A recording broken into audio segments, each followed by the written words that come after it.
Hi everyone, my name is Fatima Hamad, and today I want to take you through a journey.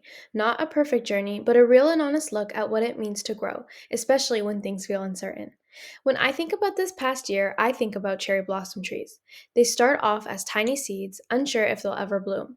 They endure harsh seasons, unexpected storms, and long winters. But when they finally do bloom, they have this quiet way of transforming everything around them, and they never do it alone. Mentorship has felt a lot like that.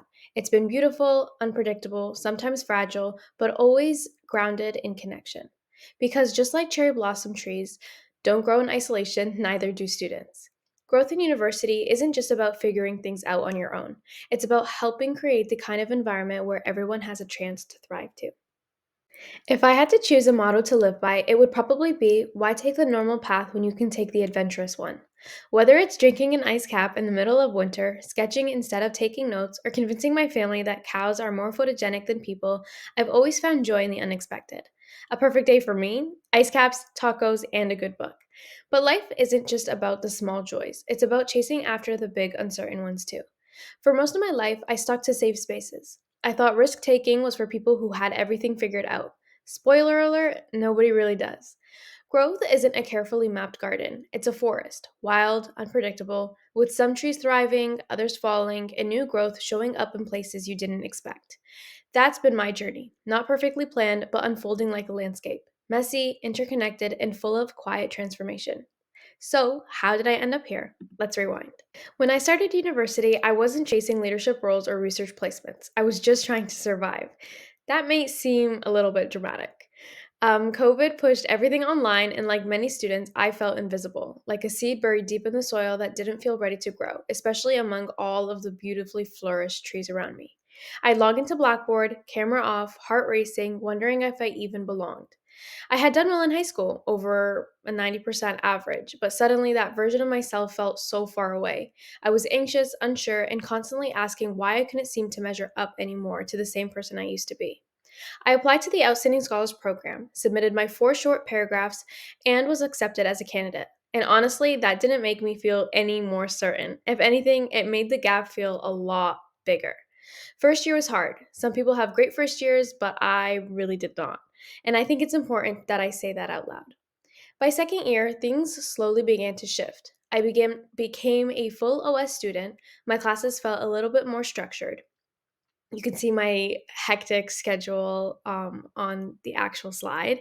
I joined a psychology research lab shortly after and started working on literature reviews, even though I had no idea what that even was.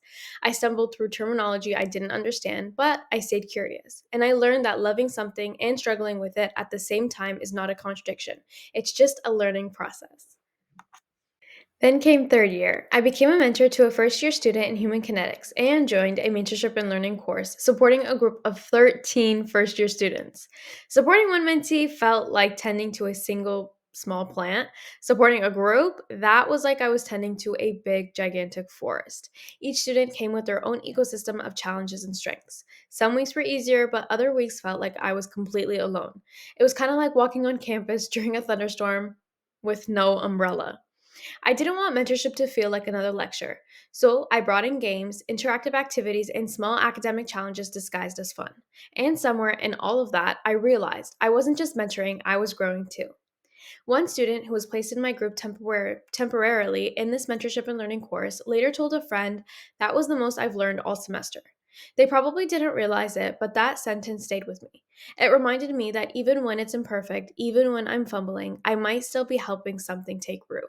So, when I saw Dr. Burnett's email about the mentorship coordinator position, I paused. The same old self doubt crept in. Was I ready? Was I even the kind of person who could lead something like this? But then I thought about how far I've come, from feeling completely lost to learning how to care for this little group of trees in this tiny part of the forest. So I took a breath and I hit send. One small email, one big leap. Taking on the mentorship coordinator role felt a bit like being handed the keys to a wild, unpredictable forest and being told, see if you can help this grow. The OS program has never been about GPA or research to me. It's about people. Peer mentorship, especially, isn't just about having the perfect advice ready. It's about walking through the same storms and reminding people that it's okay to not have it all figured out right away. One of the projects I'm most proud of was co creating the survival guide with Fidel Asfari in the Bounce Back program. At first, we imagined it as a toolkit to help students do university better, with strategies, tips, templates. But what we heard, and what I'm really grateful we paid attention to, was that students didn't really want another guide. They wanted honest conversations, a place where they can say, I'm overwhelmed, I don't understand what's going on or what to do, is it just me? So we adjusted. We scrapped the things that didn't feel real and we kept the things that didn't matter, the things that help people feel a little bit more seen and a little less alone. By the end of the year, we had our group of 70 mentors, 101 mentees, and a whole lot of growth that happened throughout. It wasn't flawless, but I did realize that it didn't really have to be. Perfect is boring. What mattered more was that people that showed up, even when they were tired, unsure, or figuring it out as they went.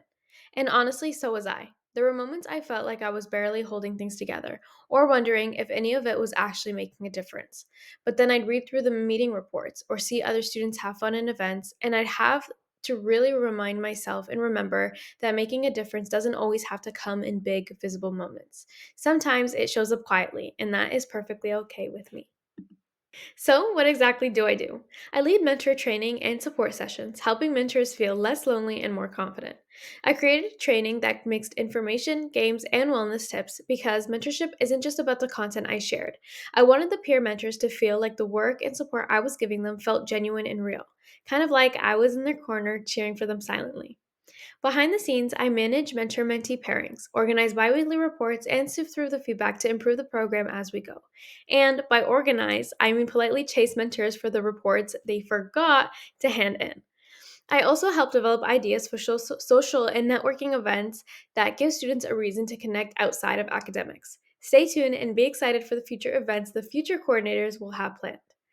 At the end of the day, my job has been to care for the forest, to make sure students don't just get through university, but to begin to grow within themselves. When I first stepped into the mentorship coordinator role, one of my first big tasks was to lead the mentor training session in September for around 70 people, mostly all on my own. And I'll be honest, I really didn't want to do it. I vividly remember sitting there, spiraling with doubt, and that's when I heard Dr. Burnett tell me, what's the worst case scenario?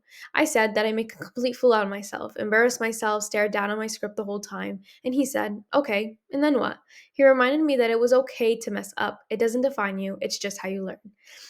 And when I reflect back, the club's learning cycle, feeling, observing, thinking, and doing, really captures how it all unfolded.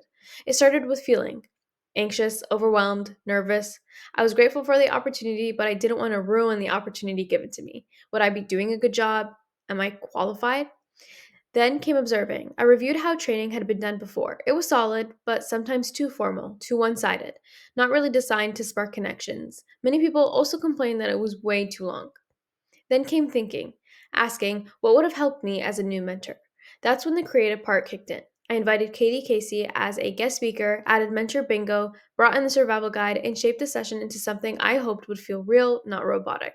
And finally, doing. It was a 2 hour session. We gave all the mentors their mentee pairings. I did the presentation. Sure, I may have read from my notes a bit more than I'd like to admit, but no one ran out of the room. So I'm calling that a win. That experience reminded me that leadership doesn't come from knowing it all. I was terrified before, during, and after the presentation, but I learned that you don't always need to feel ready. Leadership means stepping in anyways and trusting that growth will follow. The final slide is a bit chaotic, and that is completely intentional. Because ecosystems are crazy, they are chaotic, and mentorships, just like any real ecosystem, isn't and does not follow a specific linear pattern. It's layered, unpredictable, and it's always changing.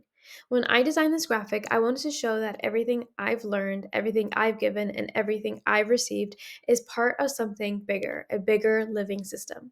Some parts are the roots, like the Bounce Back program, ethics, and cybersecurity. These are the trainings that grounded me. Some parts are the sunlight and pollinators. We also have different other trees, which are the people who challenged me, people who supported me and reminded me to keep going. Some are the branches, the events and the projects that grew from those connections. In some parts, they're just messy because growth, again, does not follow a specific checklist. There were moments might have forgotten to water something important, times I didn't get it right the first time, days where the trees felt like it was leaning too far in one direction when I was trying so hard to push it in the other. But when I zoomed out, I realized this wasn't just about building something flawless. It was about building something alive and realizing that every part of my journey, even the confusing parts, were connected. They all brought me to where I am now. Mentorship is an ecology of knowledge. It only thrives when everyone contributes to it and when we show up for each other. This wasn't a role I could have done alone, and while I'm proud of what I've built and accomplished on my own, I'm even more grateful for everyone who helped me build it. This year taught me that growth doesn't happen because you know exactly what you're doing. It happens because you care enough to show up again and again, even when you're not sure. So, I'll leave you with this. What's one small risk you can take today that might change your story tomorrow? Because sometimes all it takes is one seed. Thank you so much for listening.